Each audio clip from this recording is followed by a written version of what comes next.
Assalamualaikum warahmatullahi wabarakatuh. Selamat datang di channel Tausiah Ustadz, tempat kita berbagi inspirasi dan ilmu seputar Islam. Semoga video ini membawa manfaat dan menjadi jalan kebaikan untuk kita semua. Bismillah. Yuk, kita mulai. Assalamualaikum warahmatullahi wabarakatuh. Alhamdulillahi rabbil alamin. Wassalatu wassalamu ala rasulillahil karim. Sayyidina Muhammadin al-Amin wa ala alihi wa sahbihi wa dhurriyyatihi wa ummatihi ila yaumiddin. Saudara-saudariku dimanapun Anda berada, semoga Allah subhanahu wa ta'ala senantiasa menyehatkan, meridhai kita, dan khususnya menerima ibadah siam yang telah kita tunaikan sampai dengan detik ini. Baik qiyam kita, salat yang kita tunaikan dan kita namai dengan tarawih itu, ibadah puasa kita dari fajar sampai dengan maghrib, interaksi dengan Al-Quran, ibadah harta kita berupa infak, zakat atau yang lainnya, dan seluruh akumulasi amal soleh kita, semoga semua itu diikhlaskan dan diterima oleh Allah subhanahu wa ta'ala dengan penerimaan terbaik. Saudara-saudariku, Jumat bukan hari biasa. Jumat Sayyidul Ayyam, penghulu, pemimpin dari semua hari. Di Jumat itu, kakek moyang kita, Nabi Adam alaihissalam, diciptakan oleh Allah subhanahu wa ta'ala. Di Jumat itu, dimulailah tugas mulia beliau menjadi khalifah di muka bumi. Di Jumat itu, beliau pula berpulang pada Allah subhanahu wa ta'ala dan meninggalkan kita, melahirkan anak keturunan, sampai ke era kita saat ini sebagai anak cucu Nabi Adam alaihissalam. Jumat, menariknya, ada keterkaitan pula dengan Ramadan. Selain tentunya ibadah yang sangat spesial, dan saking spesialnya diturunkan panggilan ibadah ini dengan penamaan surah sesuai dengan nama harinya, surah Al-Jumu'ah, surah ke-62 dalam urutan mushaf Al-Quran. Ramadan terkait dengan Jumat diinformasikan dalam hadis Nabi SAW yang kelak kemudian dikutip oleh Al-Imam Muslim dalam kitab beliau Sahih Muslim. Di topik yang kedua, Kitabut Taharah, subtopik yang kelima, nomor hadis 233. Ada yang menarik dalam hadis ini, kalau kita bacakan, agak baik kita mulai dengan membacakan sanadnya dulu untuk menunjukkan transmisi riwayat yang tersambung dari Imam Muslim yang akan kita bacakan dan dihadirkan kepada kita saat ini sampai ke Nabi SAW. Dan berkahnya inilah yang menunjukkan kepada kita akan ketatnya kualifikasi informasi dalam agama Islam. Tidak setiap informasi yang sampai kepada kita, apalagi terkait dengan konteks ibadah, konteks bimbingan dalam menunaikan syariat Islam, baik dalam bab akidah, ibadah, muamalah, ataupun akhlak. Semua itu ada transmisi riwayatnya, dan semuanya diseleksi dengan pola seleksi yang sangat ketat, sehingga otentisitasnya dan validitasnya terjaga sampai setiap pergantian generasi. Qala al-Imam Muslim wa haddatsani Abu Tahir wa Harun bin Sa'id al-Aili qala akhbarana Ibnu Wahab an Abi Sakhr anna Umar bin Ishaq maula Zaidah haddatsahu an abihi an Abi Hurairah radhiyallahu taala anhu. Tadi disebutkan transmisi riwayat sampai ke Imam Muslim, dan puncak penyambung riwayatnya kepada Nabi sallallahu alaihi wasallam adalah sahabat Abu Hurairah, yaitu Abdurrahman bin Sakhr radhiyallahu taala anhu. Qala, beliau menyampaikan, anna Rasulullah sallallahu alaihi wasallam kana yaqul, adalah Rasulullah sallallahu alaihi wasallam pernah menegaskan. Apa sabda penegasan beliau? As-salawatul khamsu wal jumu'atu ila al-jumu'ati wa ramadhanu ila ramadhana mukaffiratun ma bainahunna idza ijtanaba al-kaba'ira. As-salawatul khamsu, salat yang 5 waktu itu, dari salat ke satu ke yang lainnya. Nanti ditemukan di riwayat lain, as-salawatu ila salawat, salat satu ke salat yang lainnya. Yang dimaksud salat ini spesifik menunjuk pada salat yang fardu, salat wajib yang 5 waktu yang diminta dalam Al-Quran, surah kedua Al-Baqarah ayat 238 untuk kita jaga itu. Hafidhu 'alas salawati was salatil wusta wa qumu lillahi qanitin. Jagalah oleh kalian salat-salat yang pokok itu, yang 5 waktu, khususnya salat pertengahan. Banyak tafsir menyebutkan spesifik salat asar, dan tunaikanlah salat 5 waktu itu dengan khusyuk pada Allah Subhanahu wa taala.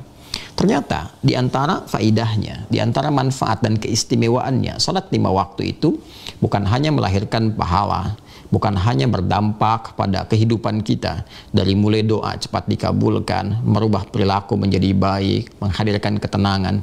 Bukan hanya itu. Kata Nabi, itu berpeluang mukaffiratun, bisa menjadi penghapus, penggugur, penutup dosa-dosa yang ditunaikan, sepanjang itu bukan dosa besar. Sepanjang Muslim dimaksud konsisten menjauhi dosa-dosa besar, terutama 7 dosa besar utama yang pernah kita jelaskan di pertemuan-pertemuan sebelumnya. As-sab'ul mubiqat, membunuh, berzina, musyrik, dan perilaku-perilaku dosa besar yang lainnya. Dia jauhi semua itu, maka dosa-dosa kecil, ingat sekalipun kecil, tetap berdosa. Salah memandang, berucap mungkin sesuatu yang tidak baik, kemudian mendengar sesuatu yang tidak dibenarkan untuk didengar. Berapa kali kita berinteraksi dengan gambar-gambar, video, bahkan dalam grup-grup obrolan di media sosial dan seterusnya, berpotensi ada hal-hal yang keliru untuk dilakukan. Ternyata menariknya, sholat 5 waktu dari satu sholat ke yang lainnya, subuh ke zuhur, zuhur ke asar, asar ke maghrib, sampai dengan ke isya dan ke subuh lagi.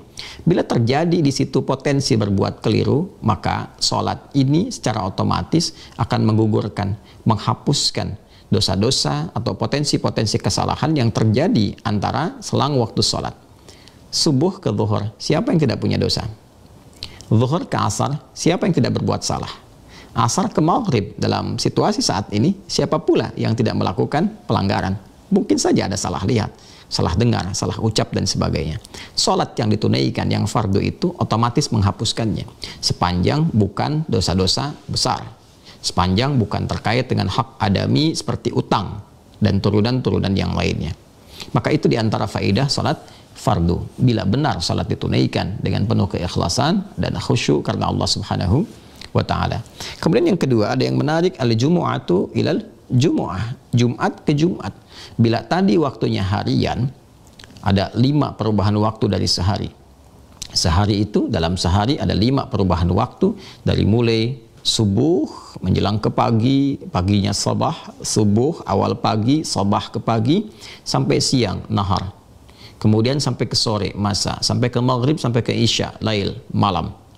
Setiap pergantian ini ada peluang-peluang besar yang menggugurkan kesalahan-kesalahan kita, sehingga bisa menutup dan menghilangkan peluang-peluang kotor yang melekat pada jiwa kita sebelum kembali pada Allah Subhanahu wa ta'ala. Akumulasi dari harian ini ada pekanan. Nah, setiap pekan itu bertemulah Jumat ke Jumat, kata Nabi. Ini menarik sekali. Ditemukan waktunya, ditetapkan di hari yang istimewa, yang mulia, awal tugasnya Nabi Adam alaihissalam. Kemudian juga awal diciptakan beliau sampai berpulangnya kepada Allah Subhanahu wa ta'ala. Disitulah kita diminta untuk menunaikan satu ibadah spesifik yang disebut dengan ibadah salat Jumat itu. Nah, Jumat ke Jumat itu, waktu selang pekanan, juga menarik. Karena bila ada kesalahan-kesalahan yang dilakukan, dosa-dosa kecil yang dikerjakan, sekalipun kecil, ingat, tetap berdosa. Sekalipun kecil, tetap berdosa. Yang mungkin boleh jadi dirasakan terlintas, terucap, ya boleh jadi tidak ingin dilakukan itu, tapi misalnya terpaksa itu hadir dan sebagainya, walaupun tetap salah, itu tergugurkan dari Jumat ke Jumat dengan menunaikan ibadah Jumat, berdoa kita dalam kesempatan Jumat, duduk mendengarkan khutbah dengan cara yang baik, silent, tenang, menyimak dengan sempurna, tunaikan sholat. Anda masuk Jumat tanpa mengganggu siapapun, ambil posisi yang enak, tenang, dengarkan khatib sampai dengan tuntas, selesai berdoa, lantas kemudian salat Jumat, selesai pulang. Itu yang diisyaratkan Nabi sallallahu alaihi wasallam, berpotensi mendapatkan ampunan Allah Subhanahu wa taala setidaknya dalam penjagaan selama sepekan. Bahkan nanti ada riwayat menyebutkan dan dijaga setidaknya dalam waktu yang tersingkatnya 3 hari ke depan agar dia konsisten dalam kebaikan dan kemudian bisa membiasakan itu baik sampai berpulang kembali kepada Allah Subhanahu wa taala. Akumulasi dari pekanan itu akan melahirkan bulan, dan bulan ke bulan bertemu dengan tahun. Maka Nabi menyebutkan wa ramadhanu ila ramadhan. Ramadan bertemu dengan Ramadan lagi. Nah, bukankah dari Ramadan ke Ramadan itu berjumpa selama setahun? Ramadan ke Ramadan.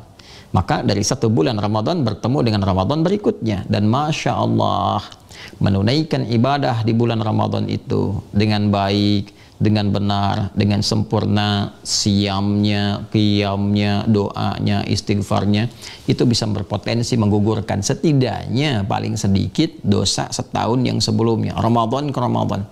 Maka beruntunglah orang yang bertemu dengan Ramadan, bertemu lagi Ramadan, bertemu lagi Ramadan. Jika benar dalam Ramadannya dia bertobat, dalam Ramadannya dia bermohon ampunan Allah Subhanahu wa taala, berdoa kebaikan-kebaikan, meningkatkan amal solehnya, maka mukaffiratun itu akan berpotensi untuk menjadi penghapus, penghilang, penutup dosa-dosa yang ia kerjakan secara otomatis. Ramadan bertemu dengan Ramadan lagi, akumulasi selama setahun itu, kesalahan-kesalahan itu dihapuskan oleh Allah Subhanahu wa taala. Sepanjang bukan dosa-dosa yang besar yang harus ditaubati secara khusus, secara spesifik. Karena itulah ciri khas orang-orang yang oleh Allah Subhanahu wa taala dihapuskan kesalahan-kesalahan kecilnya yang melekat mungkin di mata, di telinga, di lisan sampai ke ujung kaki, maka akan terasa transformasi perilaku dari organ-organ tubuh yang melekat itu. Ada perubahan pada organ tubuhnya, pada perilakunya. Maka kalau sudah dihapuskan oleh Allah, ditutup mata, terbiasa memandang yang baik lagi. Yang tak baik tak mau dia pandang. Telinga terbiasa mendengar yang baik, yang tak baik dia akan palingkan. Itulah ciri orang yang oleh Allah Subhanahu wa taala dijaga dalam kemuliaan sehingga terhapus kesalahan-kesalahan yang berpotensi terjadi pada bagian-bagian anggota tubuhnya yang digunakan berinteraksi. Apa kaitan Jumat dengan Ramadan? Yang menarik, 3 bagian ini bahkan bertemu sekarang di satu waktu. Salat 5 waktu sekarang kita kerjakan, dan spesifik waktunya sekarang berada di Ramadan. Jumatnya bukan Jumat biasa, tapi Jumat sekarang berada di Ramadan. Dan Ramadan ke Ramadan, sekarang kita sedang berada di bulan Ramadan ya. Jadi 3 bagian ini, baik sholat 5 waktunya, Jumatnya, Ramadannya, sekarang berkumpul di satu waktu. Karena itulah orang-orang yang mendapati Ramadan sangat beruntung. Karena akumulasi semua potensi ampunan itu terjadi di waktu yang bersamaan. Itulah sebabnya Nabi SAW menekankan dalam sabdanya yang lain.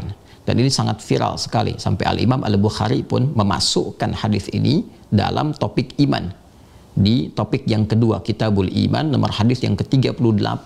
Tegas beliau mengatakan, mengutip hadis Nabi SAW, qala Rasulullah SAW, man shama Ramadana imanan wahtisaban ghafira lahu ma taqaddama min dzambih.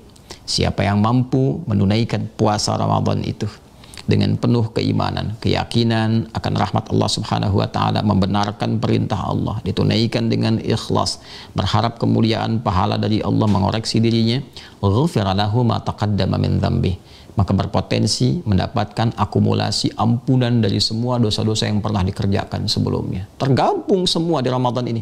Karena itu salat kita meningkat, kemudian doa kita meningkat, kemudian juga ibadah kita meningkat. Maka bukan hanya setahun, bukan hanya per hari, bukan hanya per pekan, tapi seluruh dosa yang pernah dikerjakan selama berkehidupan, sepanjang itu ditaubati, sepanjang itu kemudian disesali, bermohon ampunan kepada Allah, meningkatkan ibadah. Kata Nabi, Ramadan mengakumulasikan keseluruhannya.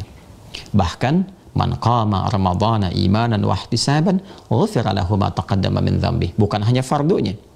Kalau yang tadi di luar Ramadan, salat fardu dari subuh, zuhur, asar, maghrib, isya, selang setiap waktunya berpotensi menghapuskan kesalahan-kesalahan minor yang kecil. Tapi saat Ramadan, jangankan yang fardu, yang sunnah pun itu berpotensi menghadirkan peluang ampunan Allah Subhanahu wa taala. Saudara-saudariku, sekarang kita berada di hari yang istimewanya, Jumat. Maka waktunya bertemu, salatnya ada, Jumatnya ada, Ramadannya ada. Maka tidak ada peluang terbaik kecuali memanfaatkan semua ini untuk mengarahkan semua fokus kepada Allah, baik meningkatkan ibadah, ritual kita, bacaan Al-Quran, salawat kepada Nabi Sallallahu Alaihi Wasallam, meningkatkan interaksi kita dengan amal-amal saleh, baik infaknya, ibadah harta, interaksi dengan Al-Qurannya, munajat doa kita. Dan Jumat adalah waktu terbaik untuk kita bermohon pada Allah Subhanahu wa Ta'ala.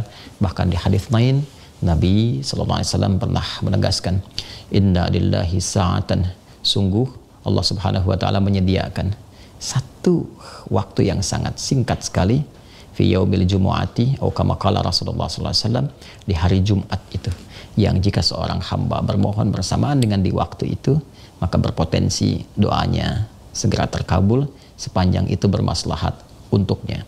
Dan banyak riwayat menyebutkan itu waktu singkat, jedanya di akhir asar menjelang maghrib. Boleh jadi inilah saatnya kita bisa bermohon, ini saatnya kita berdoa, dan mudah-mudahan doa kita di Jumat ini diterima oleh Allah Subhanahu wa Ta'ala.